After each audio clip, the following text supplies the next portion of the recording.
Even though defeated, Scorpion remained consumed by rage. He was a clear and present danger to all timelines.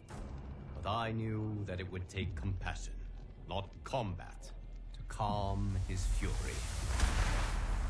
Using the hourglass, I found a timeline that Scorpion could not. One which had an unattached Harumi.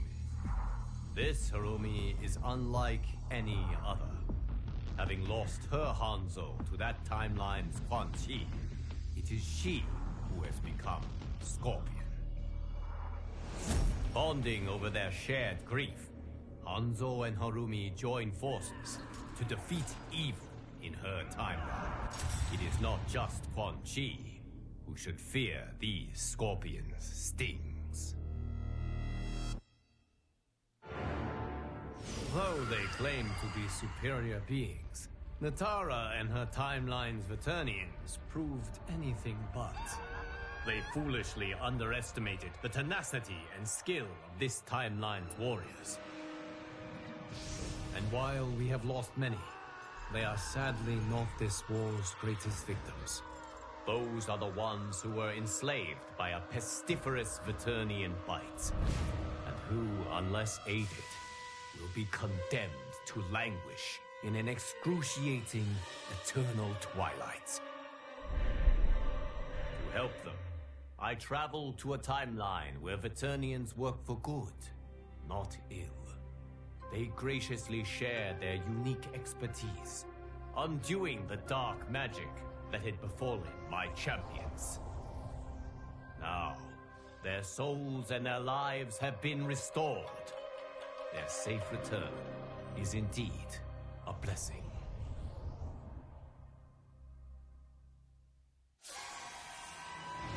Even in defeat, this dark Sub-Zero proved most intransigent.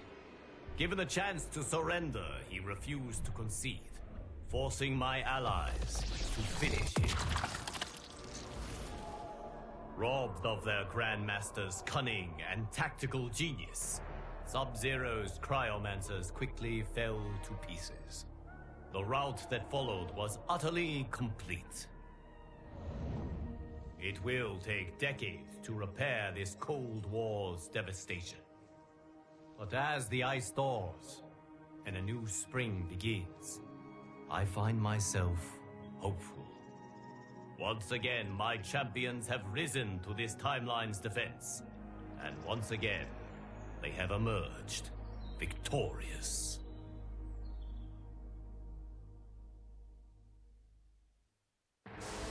After a bloody, costly battle, the hybrid army was smashed. Its remnants quickly retreated to its timeline of origin. Though the battle was won, the war was not over. The fleeing hybrids were pursued back to their flesh pits. Trapped there, they were obliterated. But even that victory was not total. Some escaped. And they are determined to reconstitute their numbers. Now a squadron travels from timeline to timeline, seeking out these final pockets of resistance. It must find and destroy all of the remaining hybrids. For if even one of these Mileenas survives, the realms remain in peril. The Thunder God's attempt to fuse Jinseis had drawn the attention of Raidens from other timelines. Banding together, they broke his connection with them and purged from him the dark power which had driven him to madness. His senses returned. Raiden quickly realized his grave mistake. How he had nearly destroyed all timelines in a universal Armageddon. He set to work with his counterparts to heal the damage that had been wrought. Though I wish to trust this newly reformed Raiden, I fear I cannot. His dark urges pose too great a threat. Thus, I have banished him to the void, the vast expanse of nothingness which exists between realms. He will not return until he convinces me that he is no danger to our safety. As a rule, I do not relish taking lives. But this case is an exception. The suffering Syzoth and his Zaterrans caused, the death he dealt so indiscriminately. He had done nothing to earn my mercy, and everything to reap my wrath. Though their emperor was dead, Syzoth's hidden minions continued the fight. It took months to unmask them all, and to end their malicious meddling. The realm secured, my attention turned to the timeline from which these Zaterrans hailed. I went there, prepared for war. But when I arrived, I found that the Zaterrans had named a new leader, one who, like I, was genuinely committed to peace. We resolved our differences and reached agreement on reparations. I am hopeful that hostilities have been permanently ceased.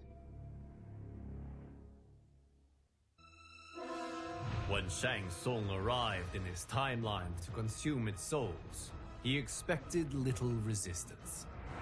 But my warriors were more than ready. They turned back his onslaught, and in doing so, saved billions of lives. Shang Tsung tried to retreat, but Geras prevented him from returning home. Trapped in our timeline, he led us on a chase across the realms. Eventually, we cornered him in the ruins of Saido's capital. Cut off from any source of souls and unable to feed, Shang Tsung began aging at an accelerated rate. It being beyond my power to save him, I could only watch as he was reduced to dust. Though Liu Kang and his constructs were defeated, the threat they posed remained. They were deadly, resilient adversaries who would not willingly disavow their ways. For the protection of the timelines, I needed to cure my counterpart's madness. The task ahead was enormous. It required that I call upon, once again, the allies who helped seal Titan Shang Tsung's defeat. We joined our magic together, casting a spell of unprecedented power. Still, it took much toil to break down Liu Kang's insanity. He and his constructs have now returned home. Though I am relieved we salvaged his mind, I mourn those lost before we could.